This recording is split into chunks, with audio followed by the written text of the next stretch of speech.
Hi, today I'm going to show you how I make my vintage and modern jewelry collage bib necklaces. These are made in these small sizes. I make them in different colors. I do a lot of color blocking where I'll use a color theme and go with that, like this black one. I don't know if that's focusing or not, but, and then I do a bigger size for a really beautiful statement necklace, which is beautiful for weddings. Uh-oh, don't mind the train. I have my doors open. It's a beautiful day today. So these are mounted on these metal backs that I cut myself. The train's just going to get a little bit louder. It's right down the street. I cut these myself. These are cut out of tins.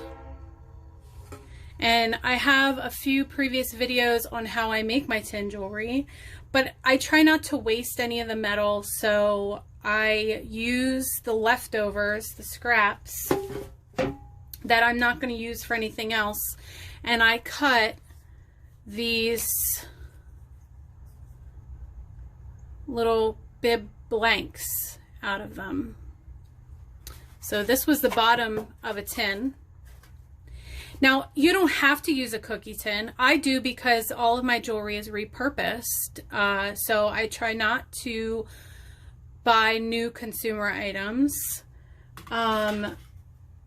You can also go to the hardware store and get a sheet of this copper, it's aluminum plate with copper plating on the outside. They also have a lighter aluminum. This is not, it's very flexible, so this is not difficult to cut through. When you go to the hardware store, they do have very thick sheet metal. You're not going to want to do that because you're going to be using tin snips to cut. So here's one pair of my tin snips, and here's another pair. I use these for the small details, these for bigger jobs. And what I did was I made my own pattern in Illustrator, and I printed it on this transparency paper. If you want to save yourself even more money, I also have some stencils that I printed on clear folders from the dollar store. So I got like those clear folder, just clear folders. It doesn't have to be clear actually, as long as it's plastic. And I just cut the covers off and printed it on there. That works just fine. If you're not good at Illustrator, that's okay. You don't have to be. You get yourself a notebook and a Sharpie and you draw out your pattern that you want. And it might take you a few times, but that's okay. And then you get your clear paper or transparency paper or clear folder, and then you trace it on to that and you cut it out. And I recommend using something plastic as your stencil because it's not going to last very long. If you use paper, it's going to start losing its shape. So I create my stencil, either drawing it on paper or in Illustrator. I then put it onto this clear transparency paper. I use an X-Acto knife and cut it out as best I can. It's okay if it's not perfectly cut out, because you're going to end up shaping your metal anyway. So then I trace this onto my metal. So I get myself a Sharpie or oh goodness, get myself a Sharpie or a marker, and I trace in my stencil. Trace, trace, trace. And then I use my tin snips and I cut, cut, cut. And then I have just a plain old, what I call bib. I know the term is kind of weird, but that's what it is. It's a bib. And it's, and this one was a tin. See? That's got the pattern, but that'll be my back. So you won't see that once it's on the neck. And then I will put holes in the corners. Now I have this fancy dancy big hole punch. And I have one of these because I do a lot of tin. So I need something big, but you don't need something big. You can go to Michael's or your local craft store and pick up one of these. Make sure if you're going to go to Michael's, go on their website and show them the coupons on their website to get 40 or 50% off when you go to the checkout. And this will work just fine on your corners. So you're going to mark your corner where you want to punch your hole, and then you're going to punch your holes. And now it's all ready to go. So this bib that we're going to work with right now, let me move this stuff out of the way. If you could see my desk, there's so much stuff. It's ridiculous. So this one that we're going to work with today is, it's just over 2 inches wide. And that's perfect. So then the next thing you're going to need to do is you're going to sand this. It really isn't going to need a whole lot of sanding. And let me talk about this shape a little bit. I didn't touch on that. I like to give it a tiny little bit of a scalloped edge on it because a lot of the jewelry that I'm working with has a rounded edge of some kind. And it really helps limit the amount of metal. It really helps to fit the jewelry or the pieces that I'm going to be putting on it. That's just my preference. I really do like a scalloped edge. I encourage you to do that. It's going to help a lot. So then what you're going to need is jewelry. And if you haven't looked at my first and second video on the channel, I talk about my source and where I get my vintage jewelry. I have drawers and drawers and drawers of the stuff. And just quickly, I'll tell you, I have a local source here, a gentleman at a local antique store. Him and I are BFFs, and he saves me large jars of jewelry. I pay about, have you ever seen those huge pretzel jars? You can buy a big pretzel jar at Costco or BJ's. So he fills me up 4 of those. And I pay him about $100 for it. And I sort out everything that I want to keep. And then I put the rest that I know I'm not going to use in my pieces in a box. And I sell that then online. So if you need vintage jewelry for projects like this, please, you can hit me up. Because I got to tell you, I have to stop because I've got a lot. So you just let me know if you need any. So these are the pieces that we're going to work with today. These are what I picked out. You see those, I think, yeah. They're just some cute little silvers. Now, before we get to that, what you're going to do is you're going to need a metal file. And you're going to want to round these edges out. Now, the other thing that's going to work for you is a Dremel with a flat sanding disc on it. That'll also work really well. And to be honest, that is what I use on a regular basis, but not everybody has access to that. This kind of tool is much, much easier. So what you want to do is you'll want to round out any edges if your cutting was choppy, or like I said before, if your stencil's not perfect, that's okay, because this is the point where you're going to fix that. And you're just going to round these out a little bit. And if you feel them with your finger, if it feels like there's a lip on it, like this one has a little bit of a lip on it, you're going to take a sanding block or a piece of sanding paper, and you're just going to run that over it a few times. And then that's it. The lip is gone. And then keep going on your other sides. And that's it. There was a lip and now it's gone. And now it's totally smooth for the skin. It is not gonna, it's not gonna hurt, not gonna cut, not gonna bother yourself or your client. Now what I like to use for these projects is E6000.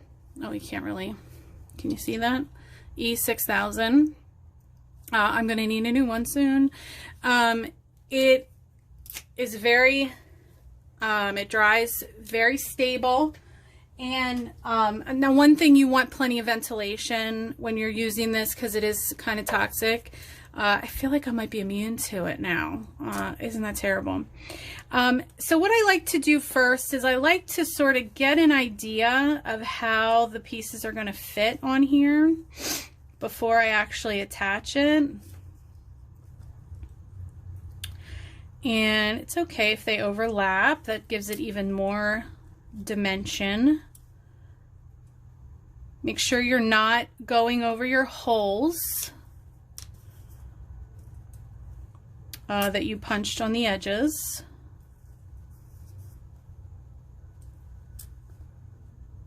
Look at that.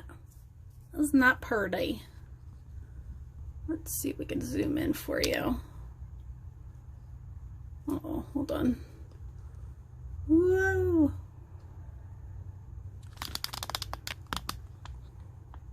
There we go. So I think that that's how we're going to attach it.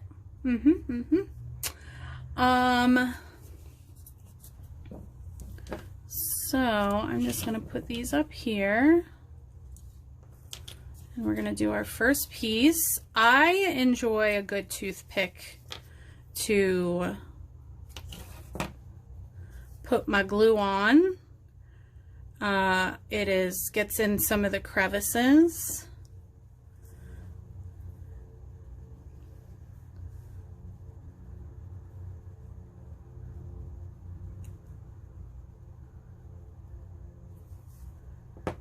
And you don't want so much that it's like oozing out the sides, but then you don't want to be cheap either. I mean, this stuff is pretty good, so it is industrial.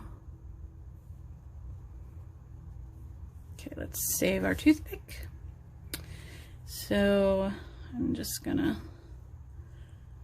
so it's gonna be slippery when you put it on there. And I'm always paranoid. I was very paranoid when I first started doing these that they were gonna, my pieces were gonna slide off at some point by themselves, but they won't. They're, as long as you can make, when you make it, if you can just sit it somewhere that it's not moved, then you'll be okay.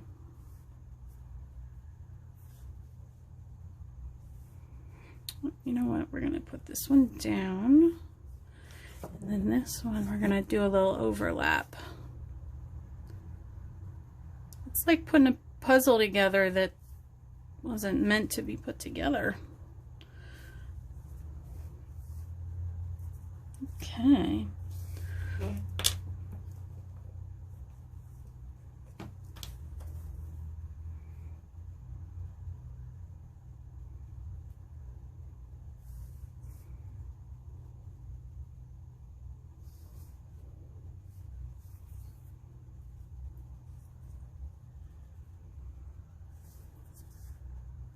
See, like that one's, they want to slide out of place, but all right, let me see if we can get this.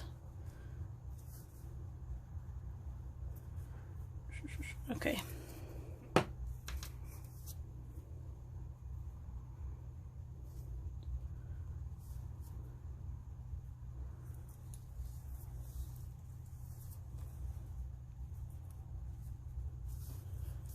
Okay. Ooh, okay. So now what I like to do is just, I take a clean toothpick, and if there's some oozage, I'll just sort of get that off of there.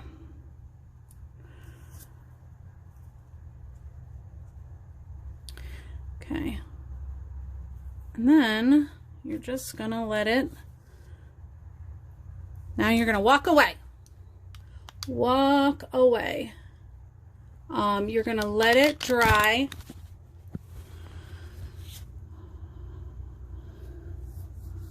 You're gonna let it dry. Why don't you focus? Okay, got it focused. Don't know what happened there. But here's the finished piece. So now what you're gonna need to completely make this into a necklace is you're gonna need some jump rings, some chain, a lobster clasp, and that's it. Make sure. Oh, you're going to need some needle nose pliers to open and close your jump rings. And you can get those at the craft store, Michael's, Hobby Lobby. You can, I also like to get my stuff off Rings Things. It's Rings Dash Things.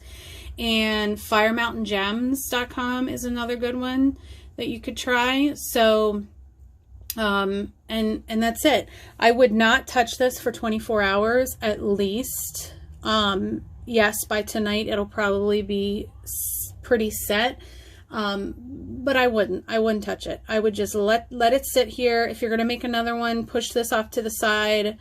Make sure everything is where you want it, because otherwise this is it. This is how it's going to dry. So if you have any questions, you can leave it in the comment section below. You can also feel free to message me. I'll be happy to answer them. Have a great day.